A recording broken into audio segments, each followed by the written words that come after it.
Hey guys, in this video we're going to take a look at how you can set back tap to run a shortcut on the iPhone 15 series. First, let's go back to the home screen by swiping up at the bottom of the screen. Now from the home screen, tap on settings. Then in the settings menu, tap on accessibility. Next, scroll down and then tap on touch. From here, we scroll down to the bottom and tap on back tap. Next, you could choose to use double tap or triple tap. And then we scroll down.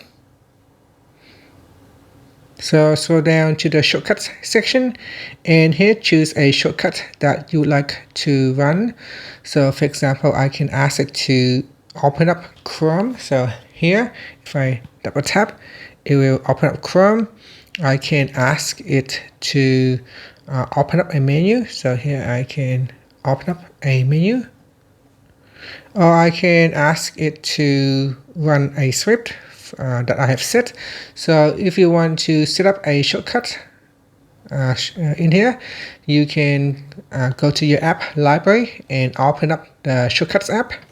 In here you can then create a new shortcut. So tap on the add button and then you can choose to open an app, play music, send messages, or you can simply add an action and select your own shortcut action.